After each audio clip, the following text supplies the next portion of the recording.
우리가 선진국 국민들의 경제적인 관념, 절약하고 검소하게 살고 되게 좀 건실하게 산다는 얘기를 되게 많이 합니다. 근데 상대적으로 한국은 허례허식에 취해 있고 흥청망청거리고 너무 과시하고 드러내는 쪽으로 좀 너무 많이 이렇게 치중하는 것 같다라는 이야기를 많이 합니다. 근데 앞으로 시간이 지나면 지날수록 한국도 되게 검소해지고 한국 사람들도 되게 성실하고 착실하게 바뀔 겁니다. 왜요? 강제적으로요. 지금 무수히 많은 영끌한 이들, 투기한 이들이 빚이 3억, 4억, 5억, 7억 난립니다. 사실상 한 4억, 5억까지 간다라고 하는 건 죽을 때까지 빚을 못 갚는다라고 보면 거의 맞겠습니다. 아래로 추락하고 더 이제 인생이 시궁창으로 떨어질 가능성이 매우 큽니다. 그렇게 되면 어떻게 되겠습니까? 쓸 돈이 없어서 검소해지는 거예요. 이웃 나라 일본에 있는 많은 서민들이 슈퍼마켓을 세 군데 네 군데 돌아다니면서 장을 보고 자전거 타고 등하교하고 출퇴근하고 왜 하겠습니까? 교통비 아끼려고요. 식비 조금씩이라도 아끼려고요. 그러지 않으면 한 달 생활비를 가지고 사는데 한 15일 지나면 한 20일 지나면 돈이 없어가지고 쫄쫄 굶어야 되는 말도 안 되는 상황이 벌어지니까 어쩔 수 없이 한 달로 나누고 30분의 1로 나눠서 하루에 얼마씩 써야 딱 답이 나온다. 이런 계산을 해가지고 쓰다 보니까 아낄 수밖에 없는 거죠. 연인들이 데이트를 집 안에서 하는 거예요. 집 안에서 TV 보고 음식 요리 해가지고 같이 먹고 뭐 최대한 이제 실내에서 이렇게 이 연인들이 이제 시간을 보내는 거예요. 왜냐? 나가면 돈이니까요. 밖에 나가서 커피숍 가면 커피값 내야 되고 밥 먹으면 밥값 내야 되는데 이게 만만치 않은 거예요. 이런 이제 일들이 이제 앞으로 이제 한국에도 계속 벌어진다라고 봐야죠. 그래서 그런 얘기를 하더라고요. 트레킹이나 등산이나 뭐 야외에서 사람들을 만나는 일들이 아마 늘어날 거라고. 저도 어떻게 하다 보니까 이제 자국 되게 가까이 지내는 이 동료와 아차산에서 만나게 되더라고요. 아차산에 올라가기 전에 이제 커피 하나 뽑아가지고 저가 커피요. 그거 하나 들고 아차산 정상 갔다가 내려오는 거예요. 정상에서 주변 둘러보고 공기도 좋고 뭐 이런저런 얘기도 하는데 뭐 가만히 앉아서 얘기하는 것보다 이제 맑은 공기도 마시고 움직이고 운동하고 이렇게 바뀌더라고요. 이렇게 살아가는 삶이 아마 점점 많아질 것 같다라고 생각합니다. 굳이 식당에서 만나서 굳이 술집에서 만나서 맥주 한잔 하면서 안주 시켜가지고 뭐 이렇게 한 5, 6만 원 나오고 뭐 둘이 아무리 적게 낸다 그래도 2, 3만 원씩 부담하고 지내려고 하니 아예 부담이 큰 거예요. 2, 3만 원이면 뭐 웬만한 이제 되게 사람들 뭐 일주일 용돈이 될 수도 있는 건데요. 2, 3만 원 되게 크죠. 저 같은 경우에는 이제 어느새 이제 도시락을 싸다닌 이제 기간이 좀 됐거든요. 한 2년 이제 된 것 같습니다. 도시락 싸다니면 좋은 게 뭐냐? 점심시간 이럴 때 어딘가 식당을 가면 식당에 가는데 이동하는 시간 걸리죠. 사람들 많은데 메뉴 시키고 기다려야 되죠. 먹고 나오면요. 그냥 점심시간 1시간이 그냥 지나갑니다. 근데 도시락은 내가 먹을 걸 사와서 내 자리에서 먹고 나면 한 길어야 10분, 15분, 20분 안에 다 먹고요. 나머지 시간들을 이제 주변을 이렇게 산책할 수 있는 그런 시간들로 이제 바뀌는 거죠. 되게 좋아지는 거죠.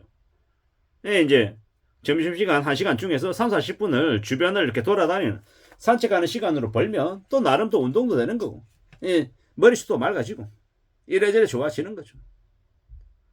이렇게 아마 좀 단촐하고 이제 간소한 삶을 아마 살아가게 될 것 같습니다.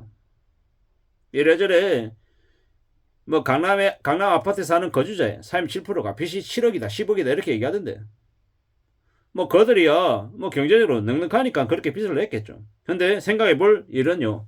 50대 초반만 돼도 그렇게 임금을 많이 받는 그들이 구조조정 대상이 돼가지고 순식간에 회사에서 나와야 되면 과연 7억이고 10억이고 빚을 갚을 수 있을까? 안 될 것 같은데. 참 빡빡해질 것 같은데.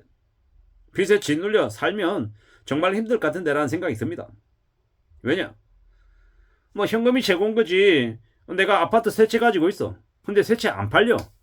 여러분 당장 현금화할 수 없고 당장 쓸 돈 없으면요. 되게 빡빡해지는 거죠. 어떤 모습이 현명한 건지는 잘 생각해 볼 필요가 있는 것 같습니다. 현명하게 영리하게 부동산도 소유해야 되고 자기가 감당할 수 있는 범위 안에서 뭔가를 해야 될 것 같습니다. 그리고 굳이 안 써도 된다라고 하는 부분이 있으면 안 쓰는 게 맞죠. 검소하게 살고 성실하게 착실하게 사는 게 맞겠다라는 말씀을 드리는 겁니다.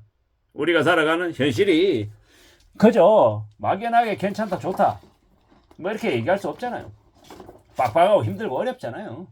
그걸 이제 염두하며 살아야죠. 가만히 있어도 그냥 돈 벌 수 있다.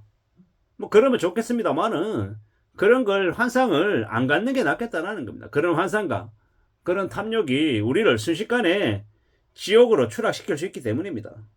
지금 불황인데도 경기 침체, 내수 침체인데도 비투하고 연결해가지고 부동산도 사고 주식도 사라고 얘기하는데 정신이 나간 거죠.